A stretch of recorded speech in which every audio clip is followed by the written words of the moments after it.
Eu vou começar, né, como toda história tem início, né?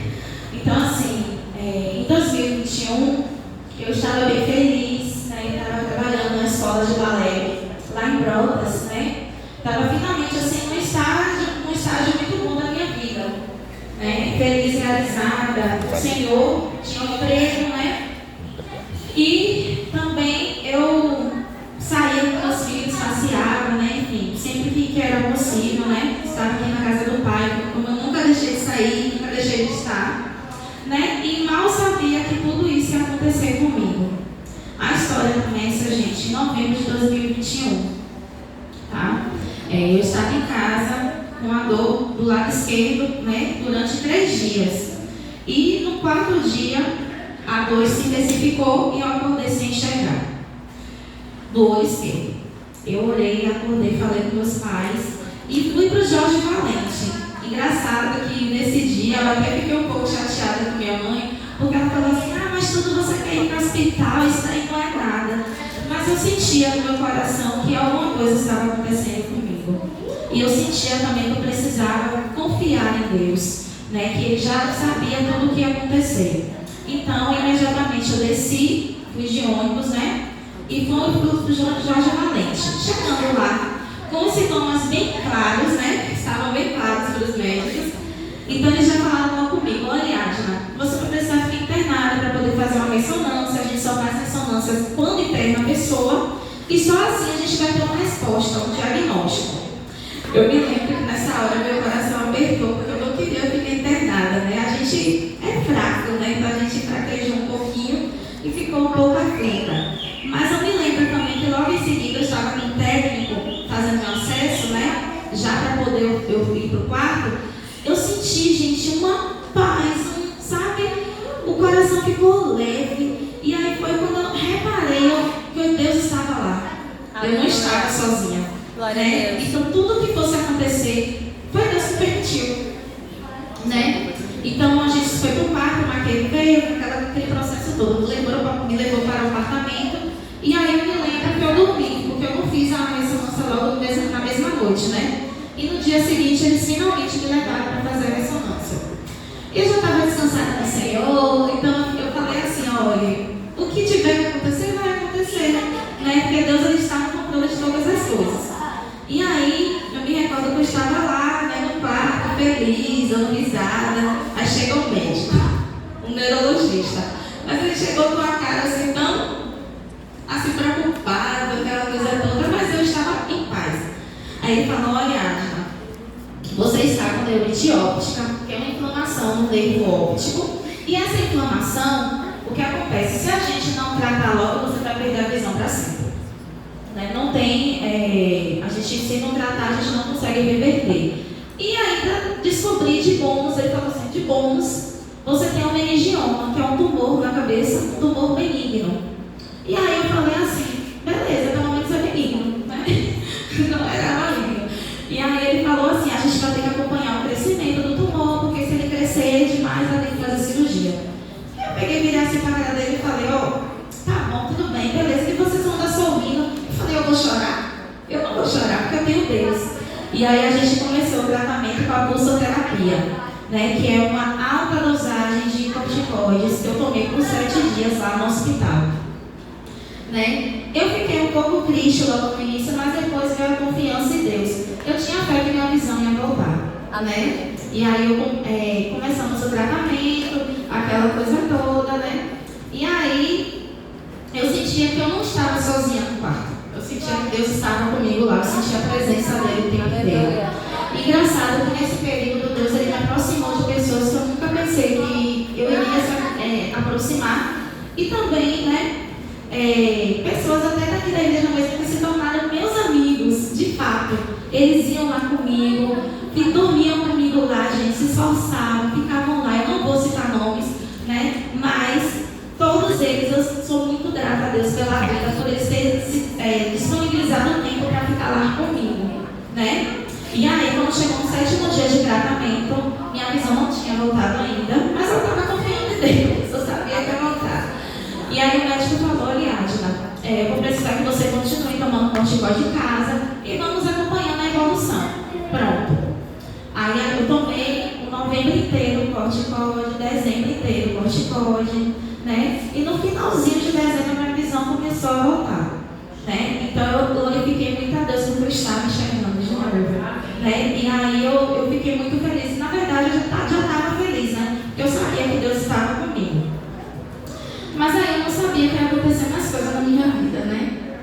Para mim a história tinha acabado aí, em novembro, né? Em dezembro. Então eu falei assim, poxa, janeiro, estou bem, estou enxergando de novo. Já fiz planos, gente. 3 escolas me chamaram para dar aula, eu estava fazendo planos, enfim. Planos terrenos, né? Porque a gente tem que entender que Deus é quem comanda as nossas vidas. A gente só faz, né, aqueles planos ali, mas só vai realizar se Deus permitir. E quando chegou em janeiro, eu lembro que a gente marcou para ir para a praia, né? Alguns jovens aqui da igreja, fomos à praia. E aí, eu não sabia que essa praia, ela fosse... assim, não é acabar com a minha vida não, mas na verdade Deus permitiu que ali naquela praia eu fosse picada por um bicho, né, que me transmitiu a riqueza. Por que eu estou falando do bicho? Porque no início os médicos falavam que era só o carrapato. Só que agora eles estudando, falaram que não é só o carrapato que transmite o estrela. É pombo, enfim, é cavalo, até o próprio cachorro também, doméstico. A bactéria está se modificando e está ficando no carrapato comum. E naquela praia, quem estava lá, viu que estava cheio de cachorro. Tinha um monte de cachorro, né? E eu não sabia que a gente nem imaginava que eu ia ser a sorteada, né? Mas na verdade Deus ele já estava no comando de tudo, ele permitiu que aquela bactéria naquele dia me pegasse. Mas enfim, vou contar a história como foi. Fui para a praia no domingo, na segunda-feira eu já estava estranha, na terça-feira eu já não estava muito bem, na quarta-feira eu já estava muito mal. E aí na quinta-feira eu já acordei fraca, não conseguia ficar em pé, vomitava. E aí eu falei assim, mãe, o que está acontecendo comigo? Gente, eu não conseguia nem falar direito. E aí minha mãe falou assim, olha, vamos na sexta-feira, né, amanhã a gente vai dormir, amanhã a gente vai no Jorge Valente. Pronto, fomos no Jorge Valente. Gente, me trataram tão mal lá, nem me olharam direito, pensaram que era uma virose. E eu estava bem debilitada, não conseguia ficar em pé, eu só vomitava, não conseguia comer, não conseguia beber água. E eles pensavam que era só uma virose, mas na verdade Deus não permitiu que eu ficasse naquele hospital, porque não era ali que iria descobrir que eu tinha. E aí a gente ficou revoltado, né? A gente arrumando, ficamos revoltados com o péssimo atendimento deles, fomos para casa de novo. Dormimos, meus pais oraram, né? Porque no fundo eles sabiam que estava acontecendo alguma coisa. E aí, chegou no sábado de manhã, a gente foi para a Aliança. Eu me lembro, gente, que nesse início, né, que eu estava muito mal mesmo, só tenho poucas lembranças assim. Me lembro só de uma cadeira de rodas que meu irmão me botou e depois eu já estava lá dentro. Depois eu perguntei para minha mãe em casa como foi os detalhes, ela me contou. Eu estava muito fraca, muito debilitada, né? E então eu já entrei logo na emergência, já às pressas, porque eu estava muito mal. E assim que o médico desconfiou logo, fez os exames, ela está com meningite. Só precisamos descobrir qual é o tipo de meningite. E aí aquele tempo todo, eu me lembro assim que eu vi a minha mãe chorando assim no canto, assim, muito desesperada, porque a gente confia em Deus, mas na hora a gente esfraqueja um pouco, né? E aí eu me lembro, gente, que eu apaguei. Eu não me recordo de mais nada. Depois em casa, conversando com a mamãe, ela me falou que o médico ficou me examinando e ainda perguntando para mim o que eu tinha, o que eu estava sentindo. Eu não queria nem deixar ela contar. Ele, olha, eu não estou falando com a senhora, eu quero que ela fale. Aí minha mãe, mas ela está debilitada, como é que ela vai falar alguma coisa, né? Mas na verdade já fazia parte ali do jeito dele de examinar, né? E ele falou, olha, vai ficar logo internada, vamos colocar logo ela para subir. Depois a minha falou que me levaram para fazer tomografia, eu não me lembro, gente, não me recordo de nada, que eu estava realmente desacordada. E eu vou confessar uma coisa para os irmãos aqui, que só Deus ele sabia disso. Nesse momento que eu estava, né, desacordada, eu estava sentindo que eu ia embora. E aí eu agradeci a Deus por tudo que eu vivi na minha vida e eu me entreguei. Eu falei, Senhor, acho que chegou a minha hora mesmo, não tenho mais o que fazer. E isso tudo em pensamento, tá? Eu não falava. eu me entreguei mesmo. Eu falei, Senhor, seja feita a tua vontade. Já tive meus filhos. Eu só peço mesmo que o Senhor continue cuidando deles, né? Porque afinal não são meus, são teus, né? E aí eu me lembro que foi muito triste para mim. Essa sensação de morte, né? De você estar indo embora, estar vendo tudo se apagar. E como é que chama a palavra? Ao mesmo tempo, assim, você fica grata, né? Por tudo que você viveu e por andar no caminho do Senhor, né? Por ter a oportunidade de ter conhecido a Cristo. E aí eu me entreguei mesmo. Me entreguei e apaguei, né? Quando eu acordei no quarto, eu já estava no quarto, minha mãe não estava mais lá. Que minha mãe, ela não aguentou ficar lá comigo psicologicamente depois de toda a situação que tinha passado, né? Eu me lembro que eu estava com meu pai, eu acordei assim, meu pai está aqui.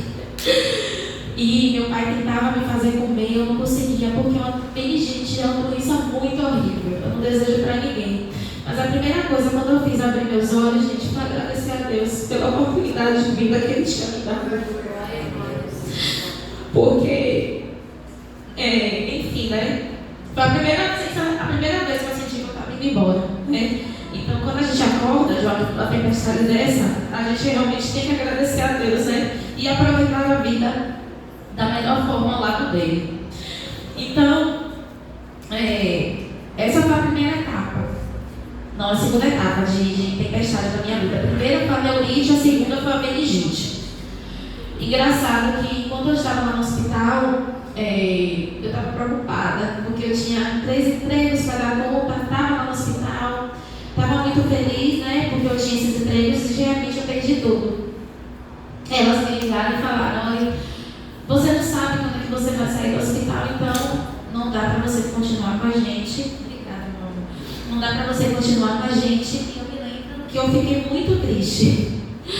Você perder tudo que você estava planejando, né, para o ano. Você perdeu os empregos, eu ia dar, enfim, trabalhar com o que eu amo, que é o balé, né? E criei uma expectativa terrena, né? E só um momento aqui, gente, que são é muita folha, Jesus.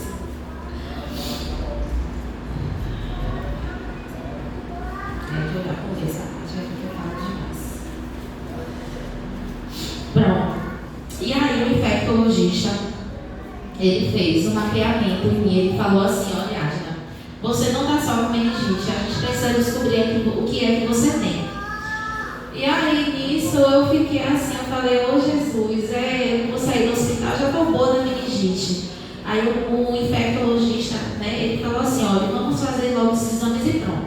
E ele fez, gente, uma bateria de exames, tipo um mapeamento mesmo, para poder descobrir o que eu tinha. E no meio desses exames descobriram também que eu estava com as células atípicas, né, que eles desconfiaram logo de câncer também. E aí eu falei assim, não, gente, eu não tenho câncer, não. Sabe, eu vou continuar orando, né, e entregar as mãos de Deus. Aí veio a hematologista, vinha toda hora um médico no quarto. E aí eu ficava assim, gente, mas pra que tanta agonia? Se eu sei que eu estou bem, que eu vou ficar bem. E aí a médica veio, levou o exame lá para o hospital. Qual é o nome do hospital mesmo? Acho que é o Einstein, parece. Qual? Foi um Einstein e também um aqui, né? Einstein. Ela tirou, né, do aliança o exame e levou para lá para o especialista ver se realmente era câncer. E aí depois de 2 dias veio a notícia aqui de que não era câncer. E aí mais uma vez a gente agradeceu a Deus, né? Porque eles só pensaram, né? Chegaram perto e na hora mesmo de saber se era ou não, não era. E aí o que aconteceu? Eu fiquei 15 dias lá no hospital, né, com essa meningite, né, melhorei da meningite, mas por outro lado, o meu corpo ele não estava bem, né, eu estava muito fraca e a gente não sabia o que estava acontecendo comigo. E aí mais uma vez, eu falei assim para Deus, eu falei, Senhor, se o Senhor me deixou viver para poder eu curtir minha família, permita que eu volte para casa, para me despedir dos meus familiares, né? Porque eu sabia que alguma coisa de grave estava acontecendo comigo. E os médicos também. Só que eles não sabiam o que era, né? Então eles faziam exames toda hora, vinham negativos e eu continuava mal. E aí eu me lembro que tive alta. Cheguei em casa, gente, eu não conseguia nem pegar um copo de água. Minha mãe que tinha que me dar banho. E ficamos assim, né? Por 2 semanas. semanas, eu perecendo em casa, eu não conseguia ficar em pé, me tremia, gente, era uma coisa muito estranha. E aí, tinha exames, ele me deu alta com a condição assim, olha, eu vou te dar alta, mas você tem exames para sair, assim que sair você vai me falar. Engraçado que eu sabia mesmo, né, no fundo do meu coração, que estava acontecendo alguma coisa. Mas a minha oração era que Deus ele revelasse o que estava em oculto, que ele dissesse o que era para poder, se assim fosse da vontade dele, né, entrar com o medicamento, enfim, com todo o tratamento. E foram 2 semanas eu assim.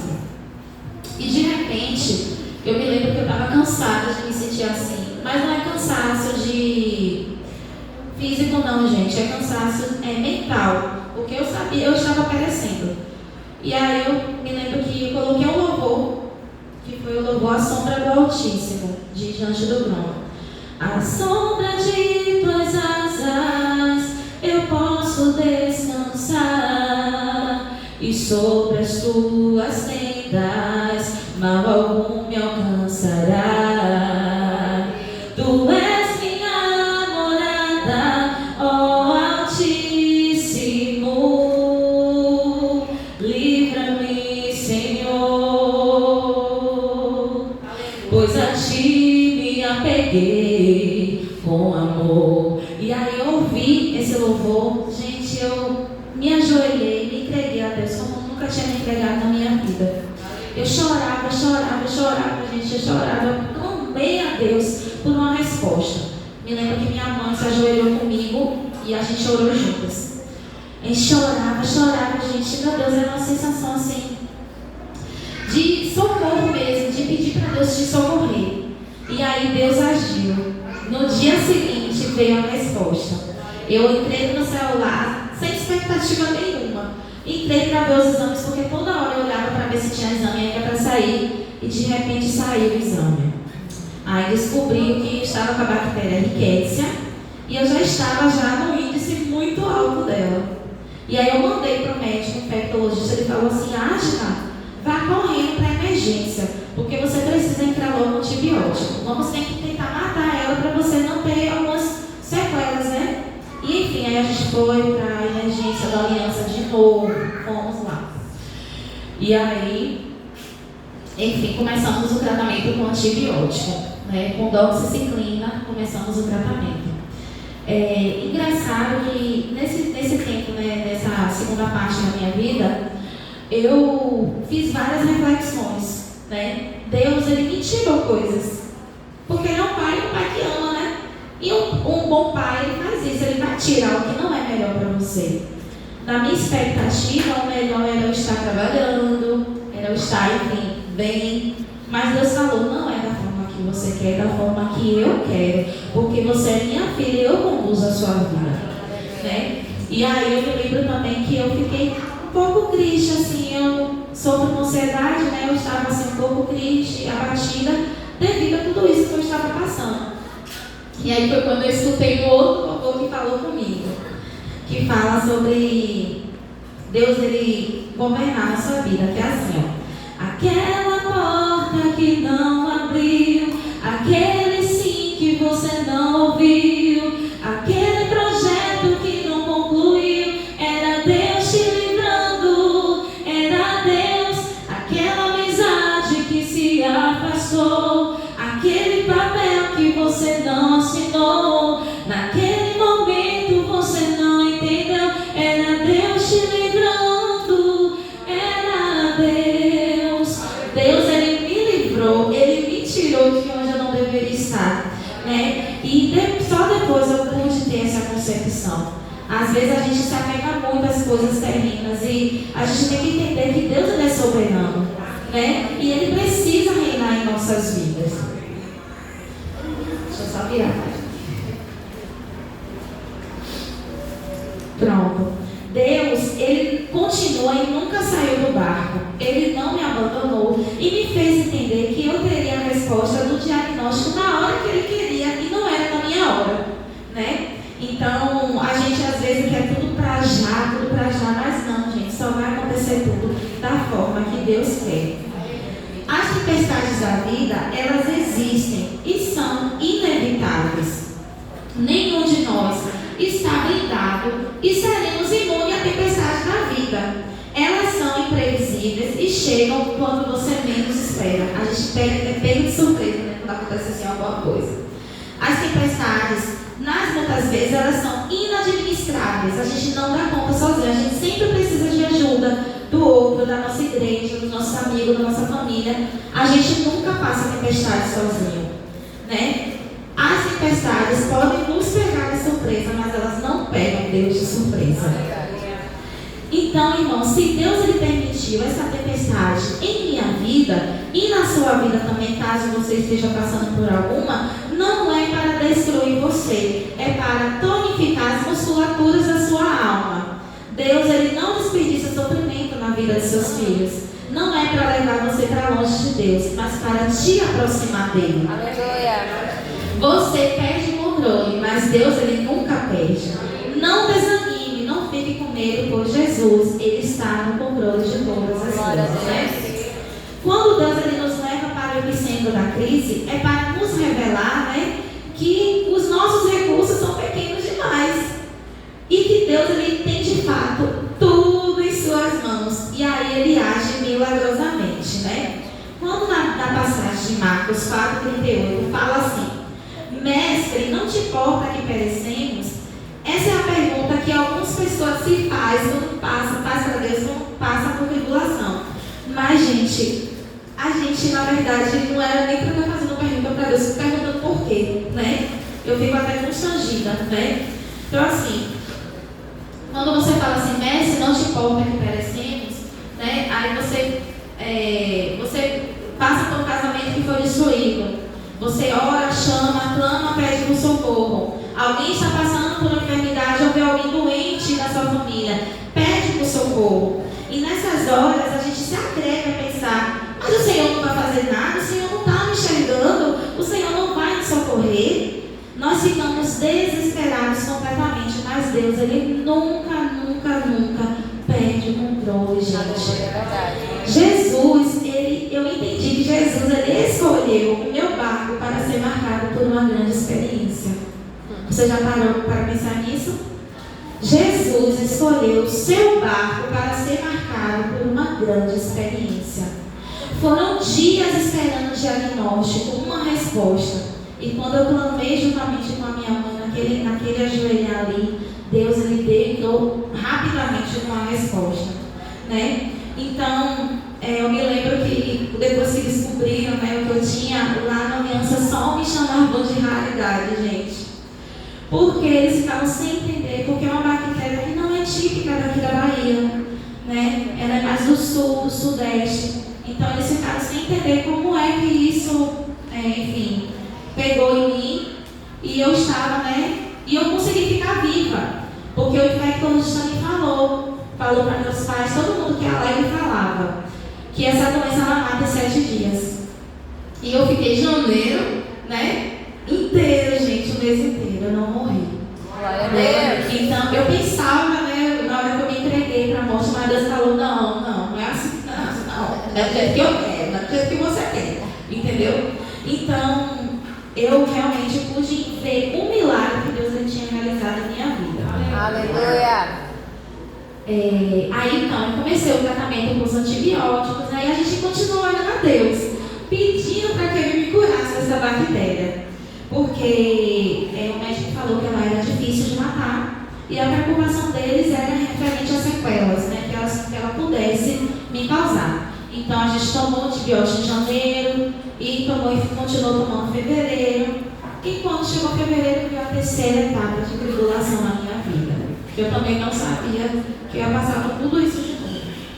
Acordei sem enxergar a dor direito agora, né? E a mesma dor que eu sentia, que eu senti em 90, só que agora do lado direito.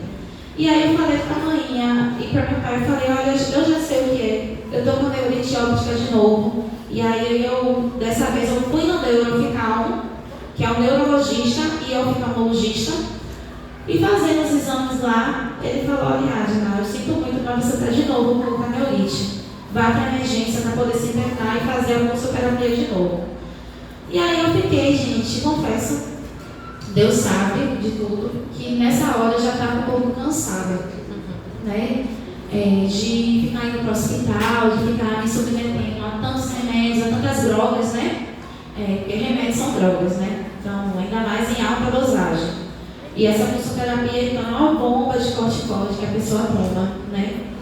E dessa vez eu confesso que eu fiquei triste, né? Então, eu fiquei na UTI por 7 dias, porque o Aliança, ele tinha esse protocolo de fazer essa pulsoterapia somente na UTI. E aí meu pai, mais uma vez, fica comigo lá, né?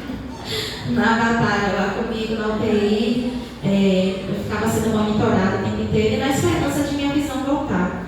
Eu sabia que minha visão ia voltar, porque se Deus me curou da esquerda, Ele ia me curar da direita também, né? Então eu tinha essa convicção, eu sabia, eu tinha essa fé, né, que Deus ia me curar.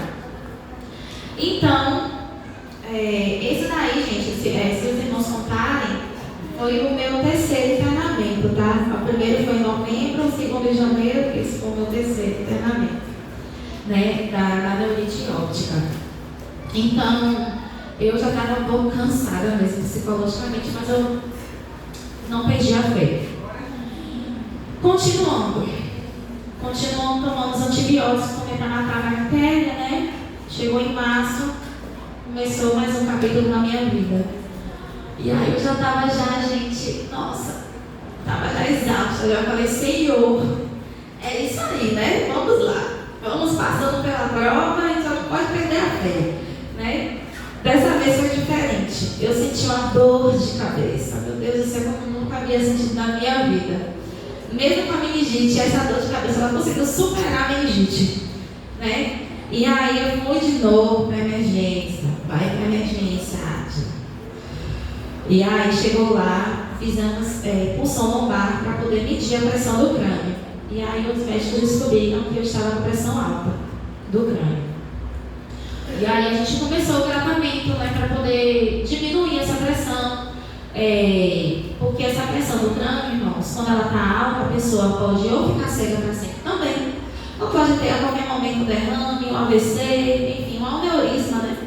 Porque a pressão é o acúmulo de líquido na cabeça, você gera muito líquido e não tem para onde ir. Então você fica com aquilo ali tudo na cabeça e sofrendo.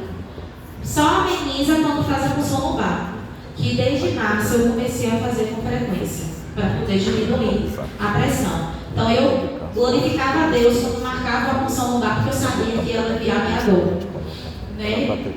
E aí passou março, passou abril, passou junho, eu ainda com a pressão intracraniana. E aí eu falei assim, Senhor, eu quero entender tudo isso que o Senhor está fazendo na minha vida. Porque eu sei que tem um propósito, né? Tudo na nossa vida tem um propósito. Então se Deus me permitiu passar por isso, é porque Ele tinha um propósito também, né? Mesmo no sofrimento, Deus Ele cuida da gente. É verdade. E o que eu aprendi nesse período da pressão intracraniana, né, que eu estava de março, abril, maio, junho, eu estou falando só até junho, porque depois eu vou concluir outra parte. É sobre a espera. A espera é importante, né? Eu estava esperando o quê? A minha cura. A cura da bactéria, primeiramente, porque ele tinha que matar ela para ela parar de me causar as sequelas, né, que ela estava me causando. E a cura também da outra doença, que era a hipertensão intracraniana. Todos nós esperamos por alguma coisa sempre. Nós sempre estamos esperando, por exemplo, alguém chegar, ou espera de alguma mudança, ou alguma situação, mudar, sei lá, um carro, uma casa, né, que você sonha, que você almeja. Ou então estamos esperando a cura. Mas como é que a gente espera? Vamos entender o que é crer. No dicionário, crer é tomar por verdadeiro, acreditar, confiar, é ter esperança, não desistir até ter aquilo de que se espera, não tomar decisão e também não agir. Mesmo que por vários momentos rapidinho, vai poder dar gente, é muita folha, me perdoa, são 7 folhas, viu, gente? Mas eu falo rapidinho, prometo, né? Interessante, porque quando a gente espera, a gente quer fazer um monte de coisa, né? Quer dar um jeito, quer dar um nosso jeito. Mas quem confia de fato em em Deus. Não fica tentando dar um jeitinho. A gente tem que realmente entregar e confiar nas mãos dele, né? Então a gente sempre tem que esperar. A natureza, ela mostra isso nos seus ciclos: a semeadura e a colheita, a gestação e o parto. A construção é um resultado do que se constrói, o nascimento e o crescimento. A nossa vida é uma constante espera. Tudo na nossa vida ela demanda uma espera. E a espera é um período de preparação para aquilo que está por vir. Vamos ler Isaías, eu quero duas pessoas para ler. Isaías 30:18 e o outro é Isaías 40:31.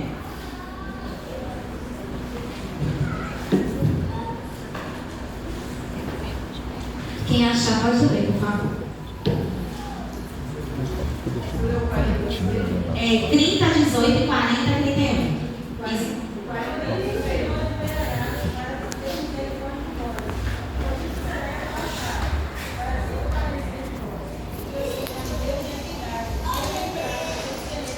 Amém.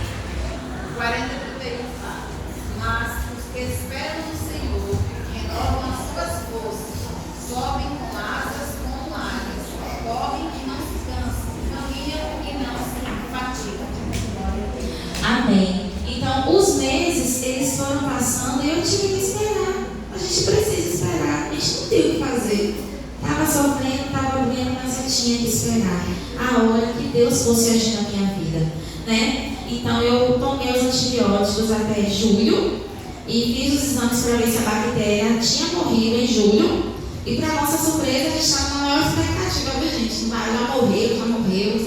E aí, ela não tinha morrido ainda, em julho.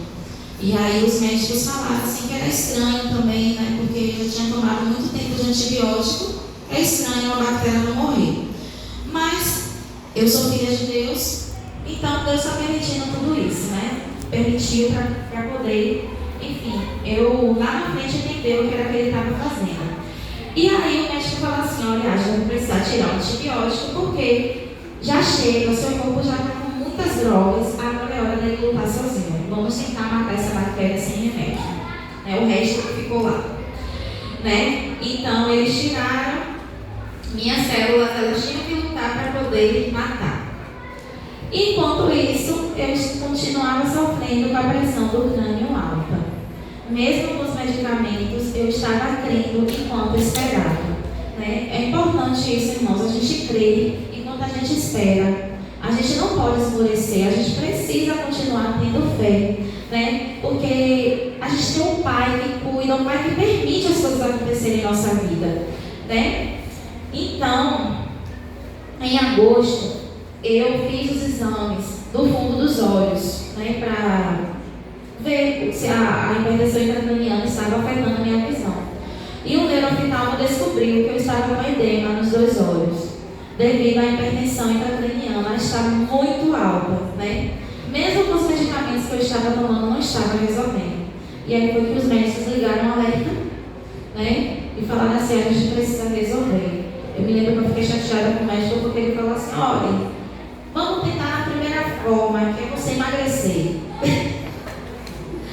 Fecha essa boca, para de comer, e aí você emagrecendo, você vai curar essa hipertensão intracraniana.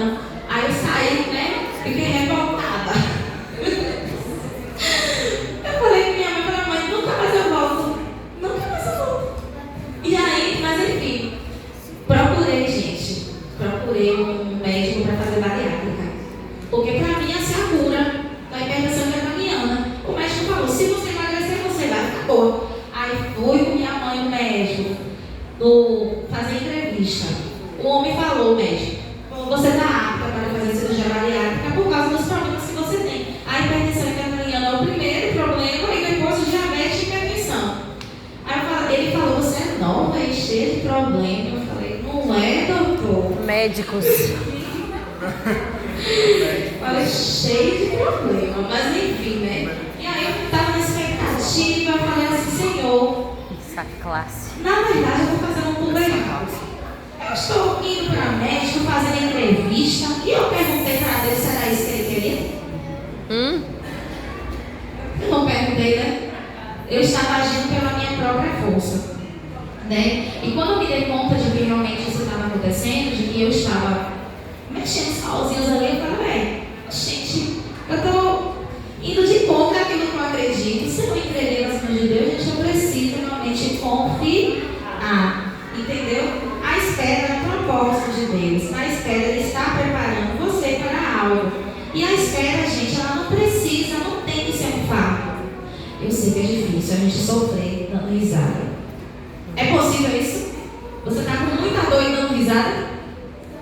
Mas com Deus a gente aprende a ser alegre. É verdade. Sabe por quê? Porque a gente tem esperança de que Ele vai voltar e que lá no céu também não vai existir mais dor, nem mais tristeza, nem morte. Então era nisso que eu me apegava. Então o tempo inteiro, mesmo sofrendo, gente, eu estava feliz, né? Eu estava esperando alegremente. Engraçado que as pessoas, toda vez eu ia para a emergência fazer o exame, a pulsão normal já chegava lá rindo. Aí o médico fez assim, mas essa menina fica feliz sofrendo desse jeito. Eu falei, porque eu tenho Deus. E é isso que importa. E engraçado que todo mundo, não era só os médicos, não, todo mundo que falava isso. Não sei como é que você consegue rir. Você tá com uma cara péssima, tá morrendo de dor. Gente, era tanta dor na cabeça que eu sentia que eu glorifico a Deus mesmo, porque nunca mais eu senti essa dor. Então é engraçado que eu falava assim, tinha gente que estava insuportável. Aí eu estava lavando os pratos e ficava, obrigada, Senhor, tá doendo, tá? Estou sofrendo, tô. Mas obrigada, meu Jesus, porque eu estou viva, podendo cuidar dos meus filhos, com minha família, com a minha igreja, né? E podendo, né, estar aqui como prova viva de milagre.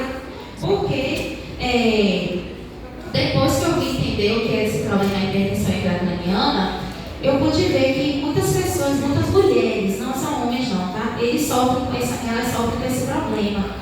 Muitas já perderam a visão, muitas já tiveram derrame, muitas já tiveram aneurisma. Depois que eu encontrei elas no Instagram, eu falei, mãe, eu não tenho nada. Eu tô aqui em pezinha, não tô torta, não tô cega. Eu fiquei até com vergonha, constrangida. Porque eu não me senti no direito de reclamar. Então, mesmo na pior dor que eu estava, gente, tinha dia eu ficava 2 dias na cama. Não conseguia nem levantar de tanta dor, mas eu não reclamava, porque eu sei que tinha gente passando por coisa pior, né? Então, assim, a gente fica cheio de interrogação, né? Será que Deus vai realizar? Será que Deus vai fazer? Mas, gente, não duvida do nosso Deus. Só um momento aqui, que eu me perdi nas minhas páginas, viu?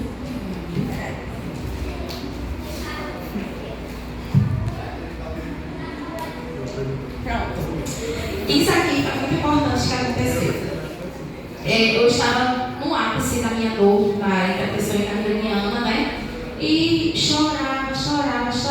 Deus usou 2 pessoas para falar comigo. A primeira foi a irmã Joana. Ela sempre fala comigo, né? E mandava áudio.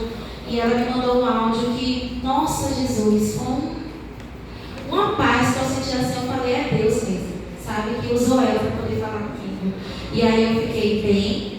E a segunda pessoa foi assim, o pastor Wellington, que eu estava, gente, chorando, porque eu estava muito cansada.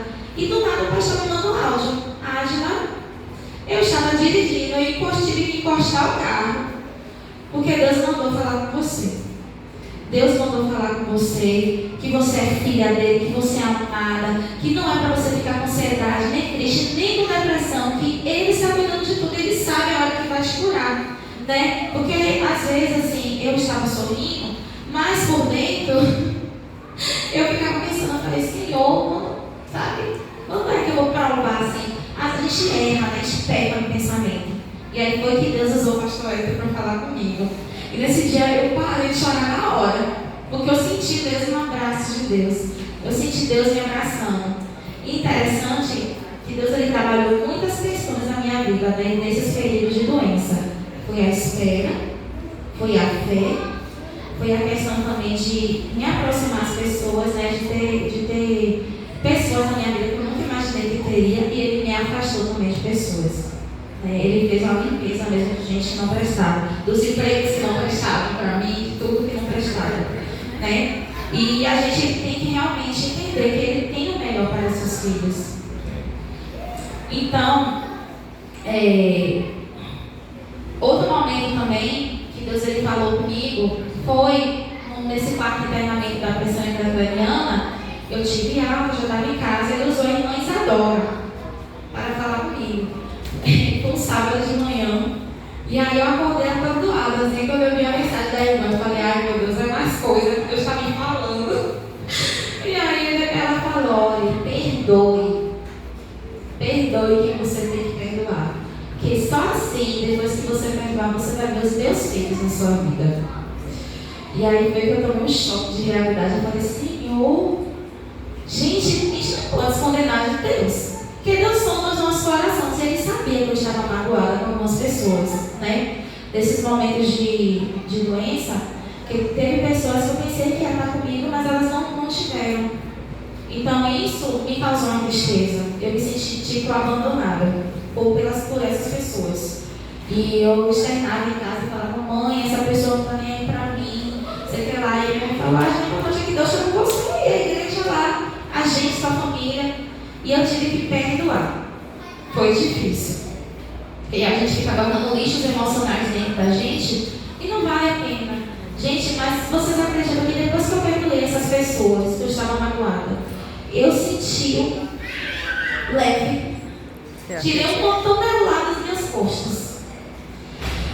E aí foi que eu, de fato, comecei a ver os milagres, mais milagres ainda, né? Que Deus estava realizando na minha vida depois que eu perdoei. E Ele usou a irmã, velho, que, sabe, estava aqui, estava longe, porque é assim que Deus faz. Ele usa pessoas para poder falar com a gente, né? E aí foi que eu entendi que não adianta, gente, ficar com lixos emocionais mesmo. Deus o tempo todo estava cuidando de mim. E quando eu estava passando por tudo isso, eu me lembrava, Adna, Deus está no barco, você não está sozinha, Deus nunca vai te deixar, né? E aí passou agosto, passou setembro. Em setembro, eu fui para consulta com o neurocirurgião, doutor Leonardo Conrado. Eu fui um pouco com medo, mas porque todos os médicos querem operar, né, gente?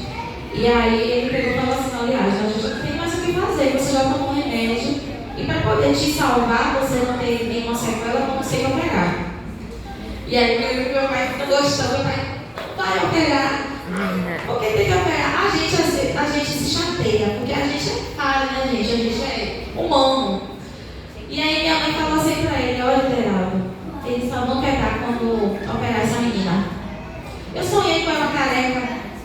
Então eles só vão quietar quando operar essa menina. A gente vai orar e pedir direcionamento para Deus. Aí foi quando a gente também pediu, né? Se especificou aqui, se unia juntos a oração para poder orar mais ainda por minha vida. E a gente pediu para que fosse feita a vontade de Deus e não a nossa, né? Por mim eu queria operar, porque a gente só queria parar de sentir dor.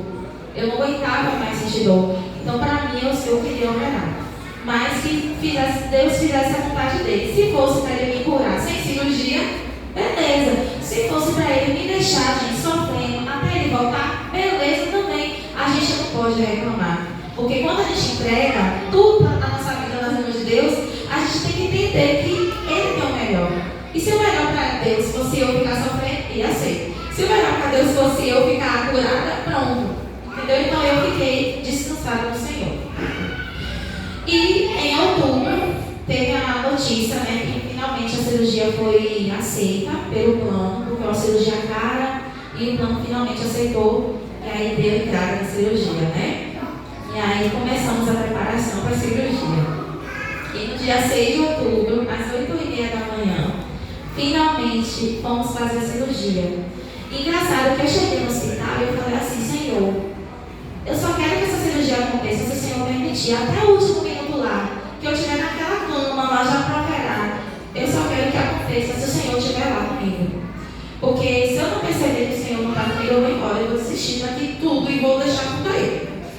E aí foi que eu entrei, né, deitada, né, porque eu já estava na preparação. E aí eu estava deitada, eu chorava, irmãos, eu chorava. E aí eu falei assim, Senhor, eu quero te sentir, eu quero sentir que o Senhor está aqui comigo. E aí foi que entrou a enfermeira, toda assim, né, brincalhona. Aí de repente ela me viu chorando, ela falou assim, meu amor, por que você tanto chora? Eu falei assim, porque eu estou orando. Eu estou pedindo para que Jesus fique aqui comigo. comigo. Ela, então deixa eu orar com você. Aí eu falei, obrigada, Jesus, eu não estou sozinha mesmo. Aí eu peguei e orei com ela, a gente chorou. E foi um momento assim que eu senti de fato a presença de Deus na minha vida, ali naquele quarto, naquele ambiente. Eu sabia que tudo que fosse acontecer, Ele estava na frente. Não era a mão do médico que ia me operar, era as mãos dele, né, do Senhor. E ela pegou, gente, cada instrumento que ela ia ajeitando, ela orava, ela consagrava, porque ela falava assim, ela é filha de Deus, e ela ia orando, né, ia repreendendo todo o mal, toda ação do maligno.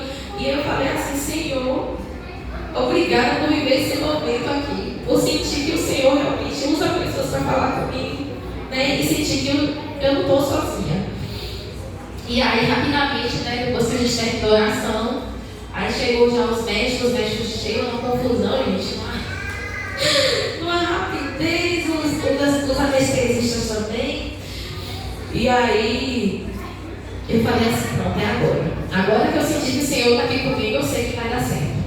Aí o médico falou assim, olha, Ashton, eu preciso também passar algumas coisas com você antes da cirurgia. Você está ciente que você pode ter alguma sequela? Aí eu falei, estou ciente, porque o medo do médico era que eu tivesse, gente, alguma sequela depois da cirurgia devido à bactéria, que ainda estava no meu organismo, né? E como ela apronta, né, com as pessoas, ela estava aprontando demais comigo. Aí o médico falou assim, é possível que você possa ter uma meningite depois, uma encefalite, né, que é uma inflamação no cérebro. E aí eu falei, eu estou ciente de tudo, mas não vai acontecer nada não. Aí ele olhou para mim assim, deu risada, eu falei, não vai não, estou bem. Aí ele falou assim também, eu vou cortar seu cabelo. Eu vou cortar só um pedacinho, mas aqui do lado assim. Aí fica massa seu cabelo. Eu falei, tá bom, doutor, beleza. Aí, gente, eu apaguei, não vi mais nada. Quando eu acordei, eu já estava já no quarto, né? E aí eu me lembro que eu agradeci a Deus, eu falei, obrigada, Senhor, porque naquela hora que eu acordei, eu já não estava sentindo mais dor. Glória a Deus. Todas as dores que eu estava sofrendo, né, antes, desde março, eu não estava sentindo mais. Então, a vontade de Deus se realizou na minha vida. E eu não estava sentindo dor nenhuma. Eu fiquei assim, até impressionada. Eu falei, tão rápido assim.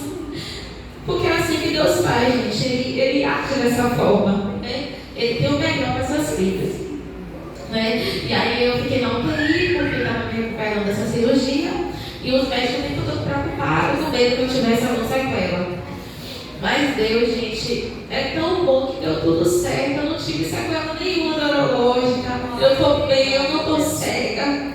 Não estou, enfim, com algumas questões que ele falou também, de eu perder alguns movimentos, eu não perdi. Então a gente só tem realmente que agradecer a Deus, né? Porque deu tudo certo. E depois da cirurgia, eu só tive um probleminha, só que foi com a questão da hipertensão, que ela ficou muito baixa. E eu tive que ficar lá uma semana internada, fiquei tonta, né? O médico falou que ele chamou de hipotensão, né? Hipotensão. E eu fiquei mais uma semana lá de castigo, no hospital, mas eu falei assim para Deus, Senhor, eu declaro que esse seja o meu último internamento, que nunca mais na vida eu quero ir para o hospital. Nunca mais. Nunca mais na vida eu quero ir para o hospital. E eu declarei mesmo. Fiquei lá fazendo fisioterapia. Fui bem acolhida no São Rafael, né? Enfim, Deus, ele usava pessoas. Teve uma copeira, pai, aquela mulher. Ela chegou do nada, foi levar meu café. Aí ela falou, ela olhou para mim e falou, olha, Deus está aqui, viu? Você não está sozinha, não. Aí eu falei assim, gente, era o tempo todo Deus falando comigo. Eu não estava sozinha, não estava. Eu sentia Deus o tempo inteiro usando pessoas para poder falar comigo. Então, é muito gratificante poder viver tudo isso. Gente, foi uma longa espera, assim, de dor, né? Porque foi desde novembro sofrendo, né, de 2021. Mas eu não sabia que em dezembro eu estaria aqui já contando, né? As bênçãos que o Senhor realizou na minha vida. Para mim ia demorar, para mim ia ficar 2 anos, né? Enfim, eu não sabia quando ia ser. Mas Deus permitiu. permitiu que eu pudesse viver, estar vivendo tudo isso. E assim poder falar do milagre dele na minha vida. Né? E depois eu continuei repousando em casa, descansando da cirurgia. Era aquela coisa chata de lavar a ponta, enfim, né? Porque foi o... Eu coloquei a válvula aqui desse lado, irmãos, e ela desce aqui pelo meu pescoço, vocês têm aqui, tá vendo? Isso não é veia não, é a válvula. Ela desce aqui pra minha barriga, enfim, todo o líquido que está gerando aqui na minha cabeça, automaticamente desce por aqui e já despeja na minha barriga. E assim eu não fico mais sentindo dor nenhuma. Né? Teve só um dia que a válvula desregulou, porque eu fiz uma ressonância, que foi um dia que voltou as dores tudo de novo. Eu falei com mãe, ai mãe, será que a cirurgia não deu certo? Meu Deus do céu, eu tenho que operar de novo. O médico, calma, Adna. Aí chegou com o imã aqui, ó, fechou a válvula, pronto, acabou. Eu brinco com meus filhos que eu sou uma robozinha agora, né? Que eu sou uma robô. Então, eu estou muito feliz, né, por tudo isso que o Senhor realizou em minha vida. E para completar, para fechar a história, né, eu tive no neurooftalmo, alguns já ouviram aqui, e aí eu fui só para fazer os exames de fundo de olho, para ver se a cirurgia estava dando certo. Eu fui sem expectativa, tá, irmãos? Porque eu falei assim, como tá no início só tem um mês, então não vou nem ter a expectativa, eu sei que minha visão melhorou, mas não melhorou muito. Ai, chegou lá. Assim que o médico olhou meus olhos, gente, o médico fez assim, ó. Saiu como? Glória a Deus. Saiu. Aí eu olhei que ele fez assim, né, de gratidão. Eu falei, oh meu Deus, é porque eu tenho um Deus muito maravilhoso, poderoso, soberano, que é tremendo, que cura, né, e que ele realmente só está realizando só o milagre dele na minha vida para poder eu sair, espalhar, né, os feitos dele na minha vida a todo mundo. E aí, eu glorifiquei a Deus, né, gente, porque Deus ele é tremendo. E a outra coisa também que sumiu foi o tumor. O tumor sumiu, já fizemos exames, várias ressonâncias, não tem mais, sumiu. Glória a Deus. Eles estavam falando que, vamos ter que acompanhar o crescimento. Gente, Deus tirou, porque é assim que Deus faz. E eu estou aqui para poder testemunhar o milagre dele na minha vida, né? Deus ele não nos dá provações que não possamos suportar. Exato. E se lembre, o deserto não é sua morada, é lugar de passagem. Pode demorar meses, pode demorar anos, mas ele vai chegar ao fim. Uma hora vai chegar ao fim. O propósito de todo esse deserto, gente, eu ainda estou entendendo, né? Eu acho que Deus quer me falar em ainda algumas coisas que ele quer realizar. Mas a certeza que eu tenho é que eu tenho um Deus que cuida de mim. Ele cuida de você, ele cuida de todos nós, né? E durante esse sofrimento, eu não deixei de adorar ele. Eu não deixava de louvar. Engraçado que um dia você tinha a pior dor, mas eu não deixava de louvar. Não deixava de louvar, eu louvava, chorava. Aí meus filhos vinham, mamãe, você tá chorando? Mamãe, eu falei, filho, é porque tá doendo, mas eu não adorando. Deus, ele cuida de você, ele cuida, assim como cuidou de mim, né? Então, demorei um pouquinho, mas realmente foi para que os irmãos pudessem entender toda a história de como foi, né? Todo o início. E eu quero agradecer mesmo, primeiramente a Deus, por ter realizado todos os feitos dele na minha vida, a igreja que se uniu para poder orar. Gente, foi um momento muito lindo, né, que a gente viveu. E eu acredito que quando a gente se uniu, foi que Deus respondeu. E foi que Deus ele agiu. Porque quando a gente começou a se unir em oração, a ter esse propósito, Deus ele agiu. Porque Deus ele ouve a sua igreja. Né? Então é importante que a gente continue em unidade, né? A gente continue em oração, continue juntos, porque nós somos uma família. Aleluia, glória a Deus. E agora eu vou louvar o meu filho Miguel. Esse louvor que eu cantei durante as minhas dores, durante as minhas tribulações, né?